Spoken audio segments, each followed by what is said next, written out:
Claudette is 7 years old and feels alone, very alone. Yes, her parents love her. Yes, they want the world for her, but the world doesn't want her, or at least that's what Claudette believes. She just wants to fit in at school, fit in with her cousins, fit in with her teammates on the soccer pitch. But fitting in isn't as simple as being like others. She's different, and she knows it.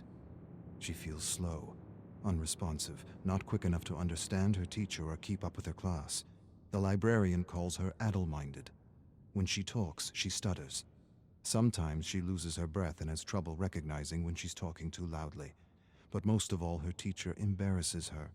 Says she's in the clouds, always in the clouds. Get out of the clouds, Claudette. But she can't help it. She's exploring massive gardens and colorful bugs on strange new worlds. Claudette feels things more than others, much more. Like the shame of not being invited to any birthday parties. Not one party. Every day her parents ask her who she played with at lunch, and every day she lowers her chin and tells them that she doesn't want to talk. Her parents ask her teacher, and her teacher tells them she likes to play alone. Not so much play, more like collect and observe things, flowers, weeds, beetles, worms, rocks. Some kids are just loners. Every day her parents ask her about her friends, and every day the shame returns. They want her to have friends. More than that, they want a list of names for her birthday. But she doesn't have a list of names. She doesn't even have one name. Claudette observes a beetle while her classmates chase one another around the playground. She wants to play, but no one wants to be around her. She doesn't want to think about it. Thinking about it hurts. Thinking about it reminds her she will disappoint her mother again. Her mother just wants her to have a friend, but making a friend isn't easy. Not for Claudette. And she wishes more than anything that it was as easy for her as it was for others. She wishes she had a friend to make her parents worry less. Maybe they would even be proud. Maybe she should give up her passion for bugs and flowers. Maybe that would help. Maybe then she would be like other kids. But the need to explore and collect is strong. It is not beyond her. It is her. Claudette loves to collect things, and she knows this is why many call her weird. Her father tells her she's perfect the way she is. He tells her a man named Darwin used to collect bugs and plants too. He had a big imagination like her. He often mused on ideas and theories, and boy did he come up with a whopper of a theory. He explains the theory, and she understands. Her father has a way of taking complicated ideas and making them easy to understand. Darwin. Claudette likes the name. She smiles, stares at her favorite blue and green beetle, and names him Darwin. Claudette's mom is crying. She's upset because Claudette is having trouble in school. Her grades are lower than they've ever been. She doesn't understand what she's doing wrong as a parent.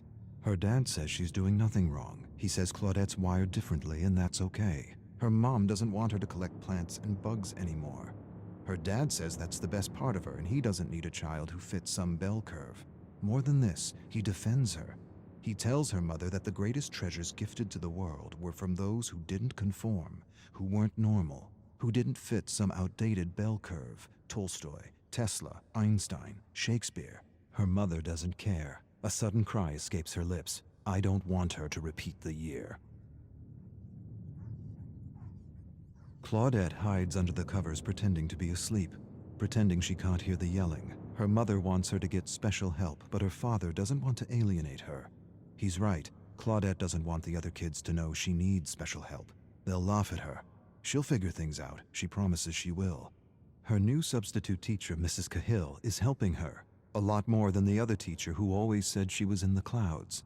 Her father says stress is the worst thing for a child's developing brain. Leave her be. Let her grow at her own pace. Stress shrinks the brain, destroys confidence, kills creativity. He doesn't want her studying at lunchtime. Lunchtime is for real growth, authentic growth. Growth unhindered by the pressure of tests and the fear of making mistakes. Claudette's mother is happy because her grades are improving.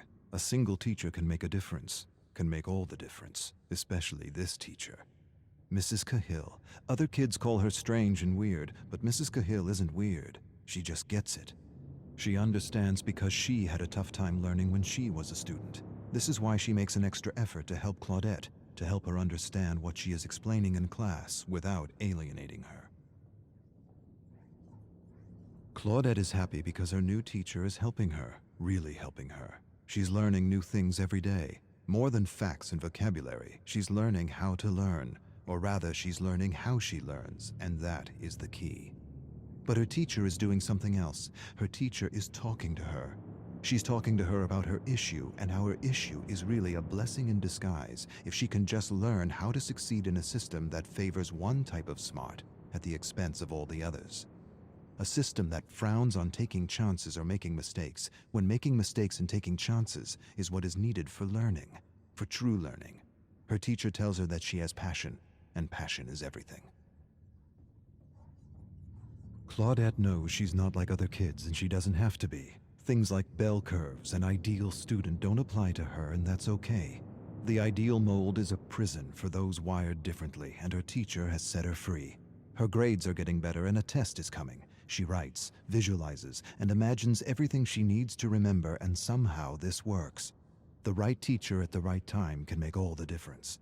Her parents are proud, very proud, but still her mother wishes she had friends. Still her mother wishes she liked what other girls liked. Her parents argue in another room about what to get for her birthday. Her mother wants to buy a new doll. Her father thinks she'd like something more related to bugs, plants, and bacteria. The suggestion upsets her mother. Her father defends her. See her for who she is, and not who you want her to be. Her mother goes silent. She suddenly releases a cry and says she doesn't want her to be bullied like she was bullied throughout school. Claudette's eyes go wide. For the first time in her life, she realizes her mother's wired differently too.